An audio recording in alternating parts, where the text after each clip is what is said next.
Olá, meu povo lindo! Que maravilha ter vocês por aqui, vocês estão bem? Bom dia, boa tarde, boa noite, bem-vindos a este vídeo. Você chegou no canal Diário de André e Andréia, um casal cristão mostrando a sua rotina através de vlogs. E no vídeo de hoje nós vamos dar continuidade ao faxinão de verão. Fazer aquela faxina detalhada no meu quarto e vocês vão acompanhar do começo ao fim. E no decorrer das minhas tarefas eu vou ler para vocês mais um trecho do livro O Estudo do Apocalipse. E se você gostar desse vídeo, não se esqueçam de deixar aquele like de presente pra gente, de fazer aquele comentário carinhoso aqui embaixo, de compartilhar para que possamos alcançar mais e mais família e de se inscrever no canal se você ainda não for inscrito. Então, sem mais delongas, bora para esse vlog e que Papai do Céu abençoe a todos vocês. Bom, meus amores, o tempo hoje tá assim, meio nublado, mas tá calor, porém tá ventando, aquele ventinho suave, gostoso, graças a Deus, para não deixar que o calor fique tão forte na hora da gente fazer a faxina, né? E o Dudu tá aqui na gaiola, se espreguiçando, porque agora é o horário dele tirar o soninho da tarde. Tá todo distraído ali, ó. Ele nem notou que eu tô filmando ele. Olha lá, estica a pena, estica a perna. Alongamento, né? A lavanderia também tá em movimento. Tô aqui enxaguando umas camisetas. Ali tem roupinha de molho, roupa pré-lavada na bacia, daqui a pouco vou botar lá na máquina. Os varais também tem uma roupinha estendida. E aqui estão as coisas que eu tirei do quarto. Olha aqui, ó. Os sofás cheios de coisa que eu tirei de dentro do guarda-roupa para ficar mais fácil. Depois é só ir colocando nos seus lugares. As poltronas também, com várias coisas. Então, vamos cuidar que tem muita coisa para fazer no quarto.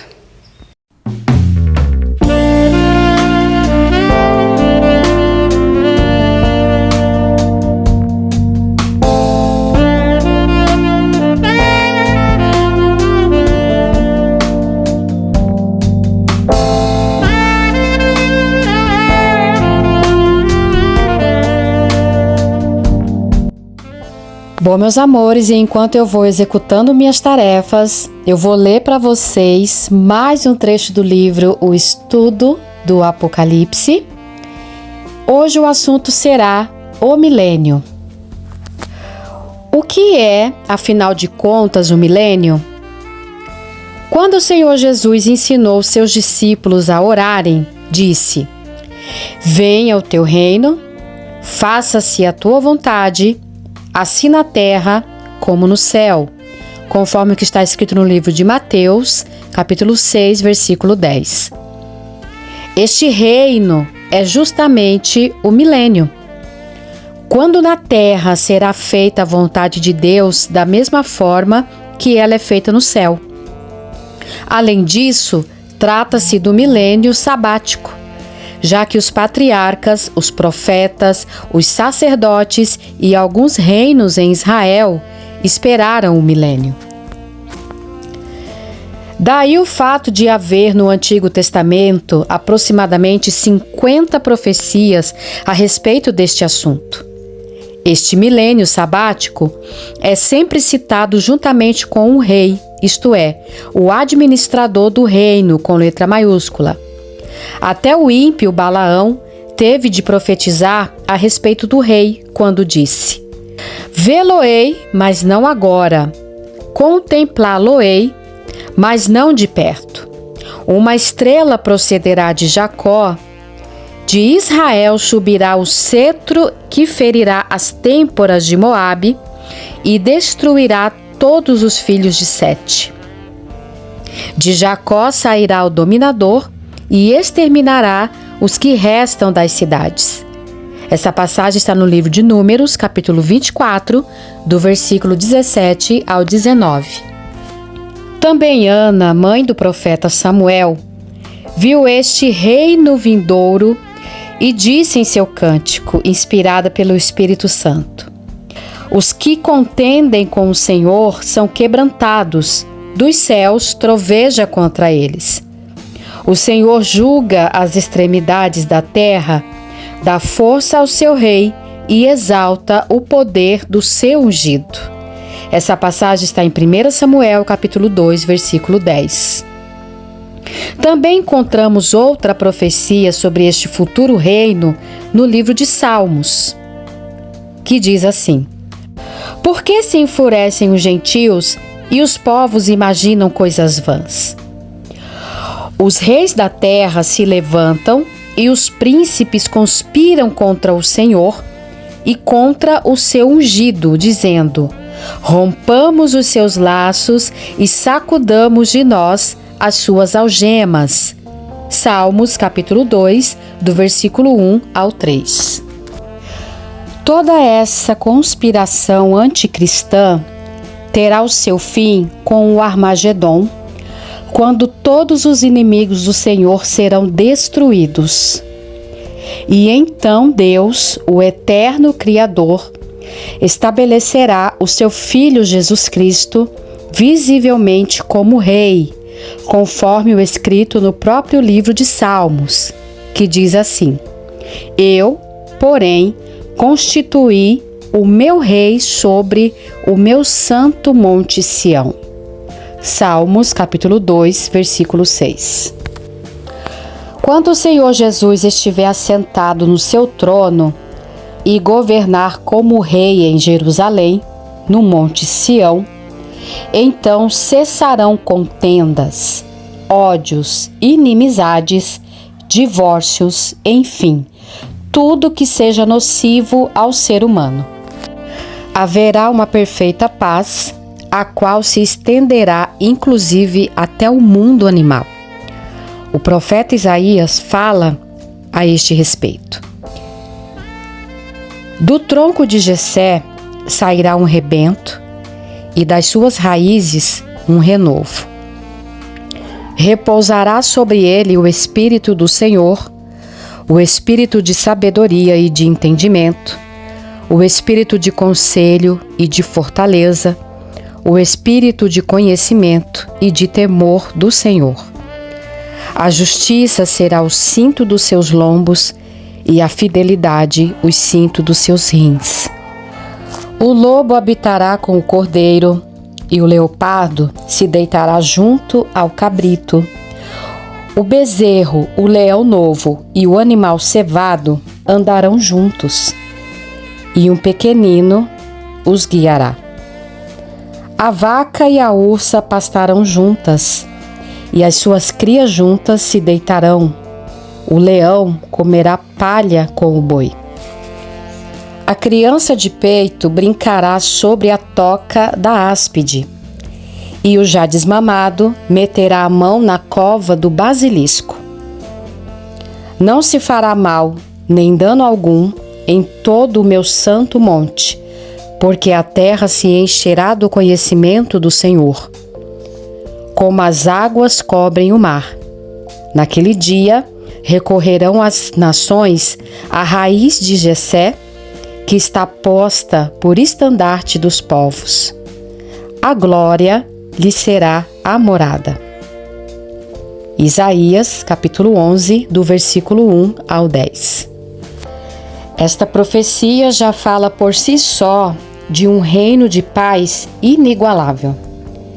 É claro que aqueles que nunca tiveram um encontro pessoal com o Senhor Jesus jamais poderão conceber essa ideia. Um reino de justiça, paz e amor é algo utópico para eles. Nós podemos ver que desde o início até o fim da Bíblia, os autores sagrados procuram mostrar que o Senhor Deus é Rei eternamente, conforme o que está escrito em Romanos, capítulo 11, versículo 36, que diz assim: porque dele e por meio dele e para ele são todas as coisas. A ele, pois, a glória eternamente. Amém. Em última análise, a Bíblia trata sempre do reino de Deus. Por ocasião da queda de Adão e Eva, ficou provado que o ser humano não queria reconhecer o reinado exclusivo de Deus. O próprio Senhor determinou que o homem fosse reinar sobre a sua criação. Mas por causa da submissão à palavra do diabo, o homem perdeu o direito de ser senhor para ser escravo. Daí a razão pela qual o Senhor Jesus precisou vir ao mundo. Ele veio como o último Adão para reedificar o reino, o tabernáculo de Davi. Pois, como está escrito no livro de Atos, capítulo 15, versículo 16. Cumpridas essas coisas, voltarei e reedificarei o tabernáculo caído de Davi, e levantando-o de suas ruínas, restaurá-lo-ei.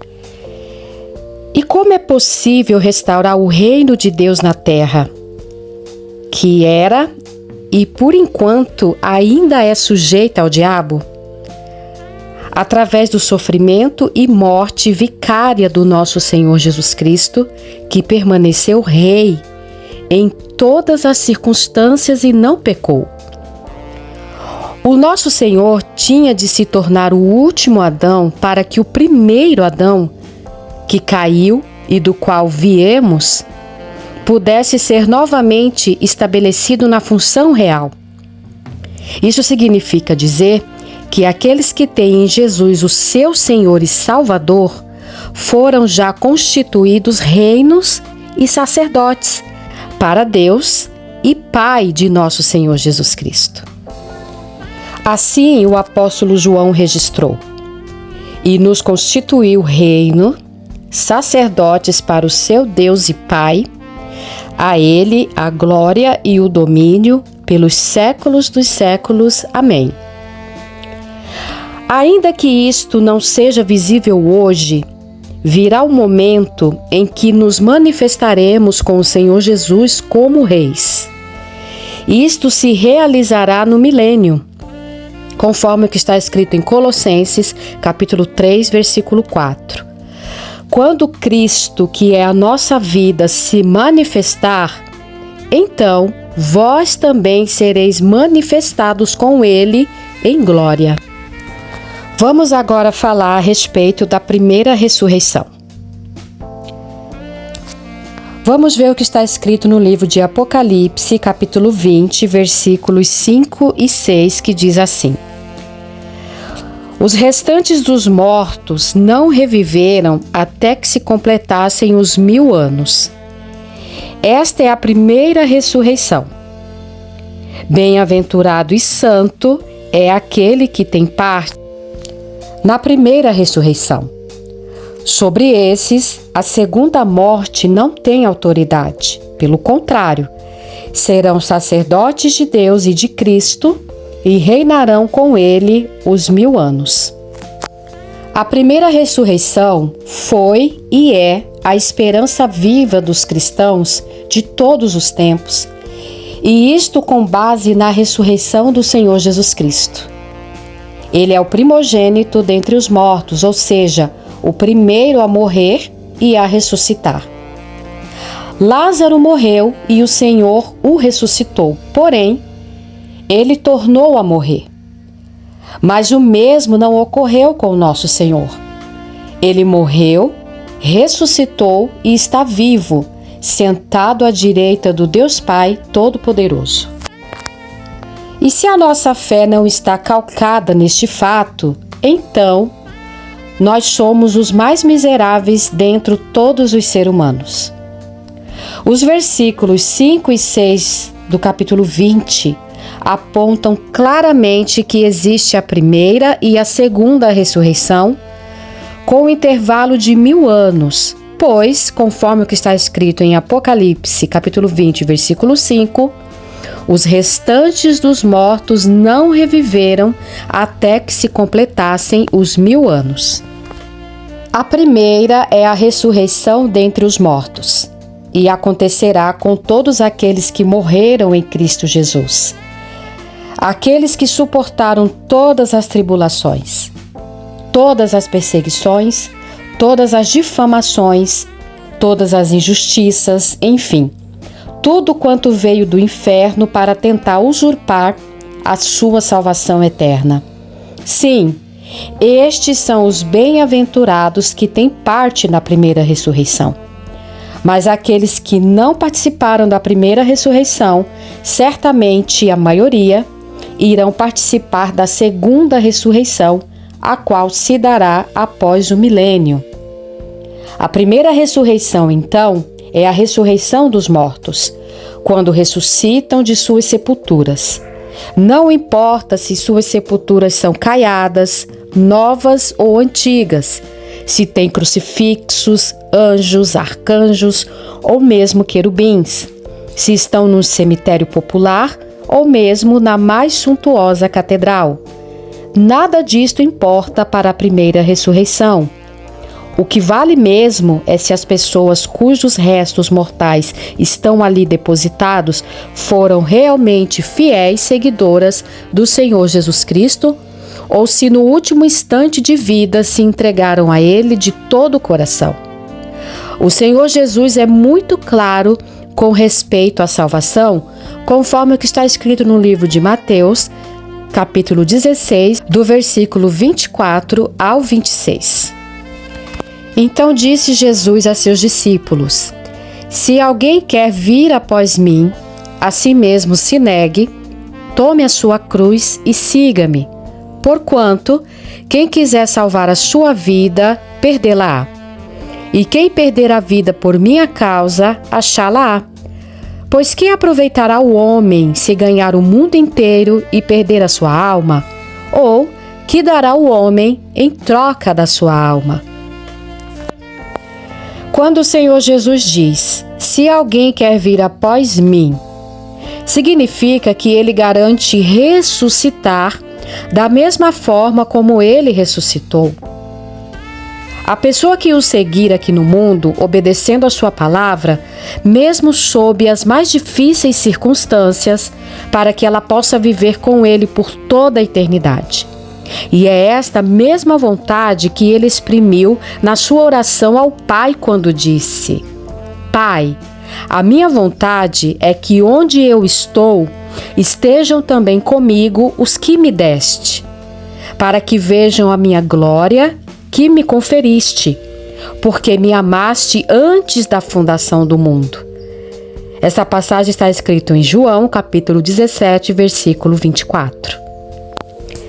Também o apóstolo Paulo, dirigido pelo Espírito Santo, assim escreveu na sua primeira carta aos cristãos da cidade de Corinto. Porque assim como em Adão todos morrem, assim também todos serão vivificados em Cristo, cada um, porém, por sua própria ordem. Cristo, as primícias, depois os que são de Cristo na sua vinda.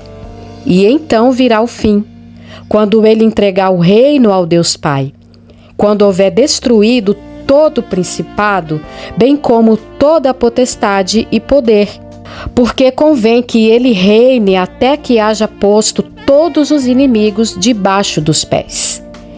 Isso está escrito em 1 Coríntios, capítulo 15, do versículo 22 ao 25. Cremos que o apóstolo está dizendo que a primeira ressurreição acontece em vários períodos diferentes. Começou com o Senhor Jesus Cristo. E a sua ressurreição tem efeito retroativo sobre todos os que creram nas promessas de Deus sob a antiga aliança. E daí em diante, até o arrebatamento, sim, até o início do milênio. É glorioso saber que todos os verdadeiros cristãos que reinarão com o Senhor durante os 1000 anos não vão morrer durante este período. E mais, após os 1000 anos, quando o Senhor entregar o reino ao Pai, eles serão novamente transformados para serem conduzidos a uma nova glória. Todos os filhos de Deus que participarão desse acontecimento serão, conforme o que está escrito em Apocalipse capítulo 20, versículo 6, sacerdotes de Deus e de Cristo, e reinarão com ele os 1000 anos. E quando a Bíblia fala em sacerdotes, refere-se a pessoas que ministram sacrifícios diante de Deus. É justamente o que aqueles filhos de Deus estarão fazendo durante o milênio, intercedendo a Deus, através do Senhor Jesus Cristo, pelos homens que então tornaram-se cristãos na terra. E aqui não podemos nos esquecer de que, embora haja os 1000 anos de justiça e paz, sob o governo do Rei Senhor Jesus, não significa necessariamente que todo mundo está convertido. É verdade que o diabo estará preso e impedido de agir na terra. Não haverá mais desordens no velho mundo, também não haverá mais injustiças ou qualquer sintoma do mal. Mas mesmo assim, as nações da terra terão que se converter. E aí, quando o Senhor Jesus estiver reinando no Monte Sião, então os judeus irão sair de Jerusalém pelo mundo afora, anunciando a salvação em Cristo Jesus. Haverá, portanto, um intenso trabalho de evangelização pelos israelitas convertidos, conforme diz a profecia que está no livro de Isaías, no capítulo 66, versículos 18 e 19. Porque conheço as suas obras e os seus pensamentos, e venho para ajudar todas as nações e línguas. Elas virão e contemplarão a minha glória. Porém, entre elas um sinal, e alguns dos que foram salvos enviarei às nações, a Tarsis, Pul e Lude, que atiram com o arco a Tubal e Javã, até as terras do mar mais remotas, que jamais ouviram falar de mim, nem viram a minha glória, eles anunciarão entre as nações a minha glória. Os israelitas farão isso a partir de Jerusalém, de Sião. Por outro lado, também haverá intenso movimento de viagens a Israel, conforme o que está escrito no livro de Isaías, capítulo 2, do versículo 3 ao 4, que diz assim: E irão muitas nações e dirão: Vinde e subamos ao monte do Senhor e à casa do Deus de Jacó, para que nos ensine os seus caminhos e andemos pelas suas veredas, porque de Sião sairá a lei e a palavra do Senhor de Jerusalém. Ele julgará entre os povos e corrigirá muitas nações. Estas converterão as suas espadas em relhas de arados e suas lanças em podadeiras. Uma nação não levantará a espada contra outra nação, nem aprenderão mais a guerra. A lei que vai reger o mundo durante o milênio virá do Monte Sião, em Jerusalém, onde estará o trono do Rei Jesus Cristo. O mundo então viverá 1000 anos de justiça, paz, prosperidade e segurança. Ainda que a morte continue vigente no reino milenar, a duração da vida humana será muito mais longa do que agora. Isto será tão real que o profeta Isaías diz, no livro do mesmo nome, capítulo 65, versículo 20: Não haverá nela criança para viver poucos dias, nem velho que não cumpram os seus. Porque morrer aos 100 anos é morrer ainda jovem, e quem pecar, só aos 100 anos será amaldiçoado. Assim, o mundo durante o milênio será diferente de tudo que já se viu ou se imaginou. Enquanto os judeus estiverem pregando o evangelho do Rei Jesus pelo mundo afora, os sacerdotes de Deus e de Cristo estarão intercedendo em favor da conversão daqueles que ouvirão a palavra.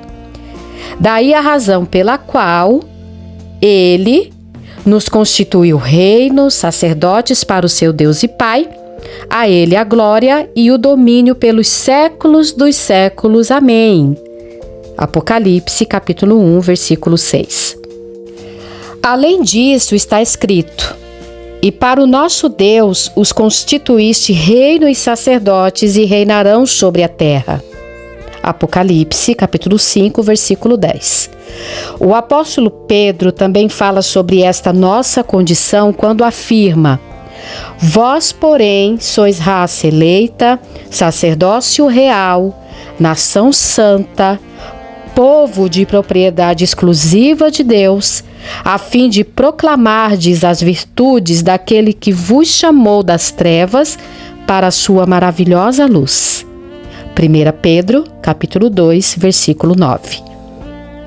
Aí cumpre-se a profecia que diz: Encontraram-se a graça e a verdade, a justiça e a paz se beijaram. Salmos 85, 10.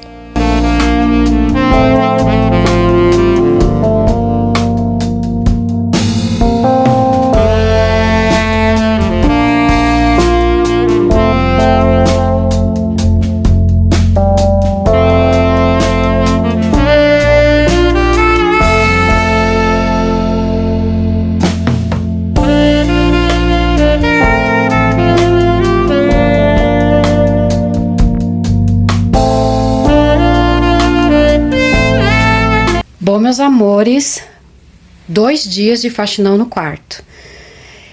E já tô quase finalizando. Tô no segundo dia, tô quase finalizando. Então eu vou mostrar pra vocês o que eu fiz aqui, ó. A cama já tá arrumadinha. Essa banqueta tá em cima da cama porque é a banqueta da penteadeira. Quando eu limpar o chão eu coloco lá. Então a cama já tá toda arrumadinha, já forrei. Graças a Deus, tá tudo em ordem. Aquela banquetinha ali do lado direito é aonde eu deixo do meu lado, se for preciso colocar alguma coisa ali, quando eu tiver descansando à noite, lendo alguma coisa, tomando alguma coisa, aquela banquetinha fica ali para me colocar uma xícara em cima, um copo, alguma coisa que eu estiver usando.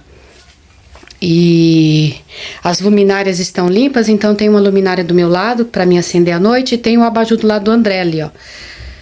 Né? E o gaveteiro que o André guarda as coisas, já tá todo destralhado, ele destralhou por conta própria, tirou tudo aquilo que não presta e o que presta ele guardou ali. Então eu deixei o gaveteiro do lado dele, um abajur. Nossa cabeceira da cama tá esse quadrinho aqui, ó, que é o meu versículo preferido da Bíblia. Aquele que te guarda não dorme. Salmo 121, 3. De um lado fé, do outro lado amor. A nossa cama é de pallet, como deu para vocês perceberem, né? Então eu dei uma caprichada nela. Tem época do ano que a gente troca a cama de lugar. A gente tira daqui e leva ela ali para a beira da janela. Só que esse período agora eu não quis fazer isso. Mas eu limpei ela todinha, tirei o colchão de cima, aspirei ela. Foi o André que fez essa cama. Super fácil de fazer, é só arrumar uns pallets bacana que dá para montar e depois pintar. A minha penteadeira também, ó, toda organizada, destralhei o que eu tinha que destralhar. E tá aqui minhas coisas. As coisinhas que eu preciso no dia a dia. Organizei tudo, passei lustramóveis. É uma penteadeira com reaproveitamento das portas do nosso guarda-roupa. Vocês veem que o guarda-roupa tá sem porta. Mais pra frente a gente tá com uma ideia pra fazer nesse guarda-roupa. Eu não vou falar agora, né? Mas quando a gente for fazer, quando der certo pra gente fazer, daí vocês vão acompanhar o processo. Então, uma das portas do guarda-roupa virou uma penteadeira. E eu comprei esse espelho e fiz o espelhinho da penteadeira. Aí tem uma luminária aqui, para clarear bem na hora que eu for me arrumar para sair, que eu for me maquiar. E aqui, nessa caixinha, eu coloquei tudo que eu uso. Ó, para cabelo, creme, perfume. Eu aproveitei tudo essa caixinha para colocar essas coisas. Papel toalha eu deixo aqui na hora que eu for me maquiar. Sempre precisa, né? Para dar uma limpadinha. E esse guardanapo mais fininho aqui eu deixo para usar quando eu vou lavar os meus óculos. O baú, todo organizado, ó. Deixa eu abrir aqui pra vocês verem. Ó, guardei as coisinhas. Ainda tem mais coisa pra guardar, mas tá pra lavar. Cortina pendurada, como vocês viram que eu já falei, ela tá lavada, eu já... Aparador limpinho e organizado. Aí eu coloquei essa tela na TV pra combinar com o quarto. A sapateira tá um pouquinho vazia porque eu tirei alguns sapatos pra lavar. Mas os que tinham por aqui eu já limpei e já organizei. Guarda-roupa, a parte de cima tá meio vazia exatamente por causa disso. Eu tirei cobertores pra lavar. E o restante tá tudo organizado, tudo limpinho. As gavetas vocês viram que eu acabei de limpar. Essa parte aqui de baixo também tá vazia porque tem algumas coisas lavando pra guardar depois. E depois eu vou organizando. E agora, meus amores, o que que falta? Falta o piso. Falta o piso. E a baguncinha que eu usei, ó, os panos que eu usei pra limpar o quarto, eu fui jogando aqui na sala. Olha, aqui na sala foi formando uma baguncinha, mas já já eu coloco cada coisa no seu devido lugar, coloco os paninhos pra lavar. O ventilador já tá montado, eu desmontei ele todinho pra lavar. Aí nós já montamos. Vamos pro destralhe. Destralhei essa sacola aqui, ó, do meu quarto. E esse saquinho aqui, ó. Então é isso, meus amores. Vou organizar aquela bagunça da sala. E depois eu vou vir pra finalizar o meu quarto. Vou aspirar o piso. E vou passar uma cera. Pra ficar ok. Graças a Deus, faxinão de verão do quarto tá quase finalizado. E no próximo vlog daremos continuidade à leitura a respeito da primeira ressurreição.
Bom, meus amores, que maravilha! Consegui terminar o faxinão de verão. Louvado seja o nosso Deus!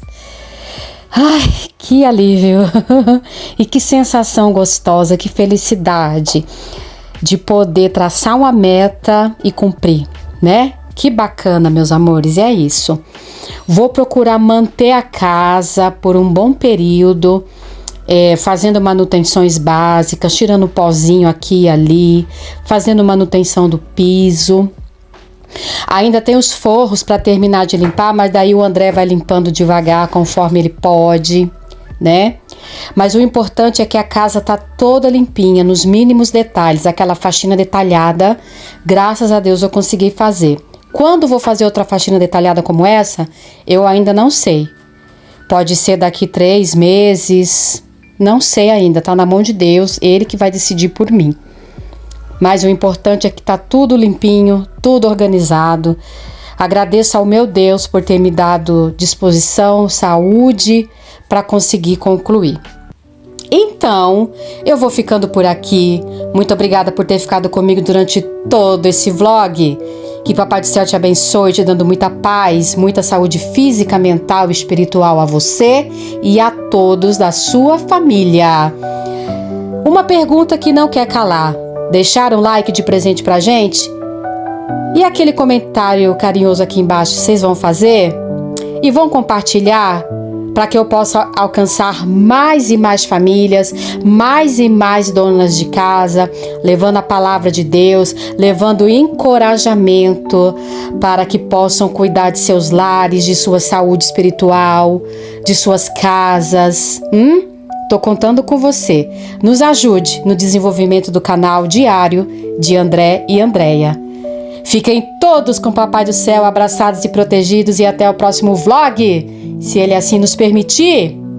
Se cuidem, amamos você e amamos a sua alma. Tchau!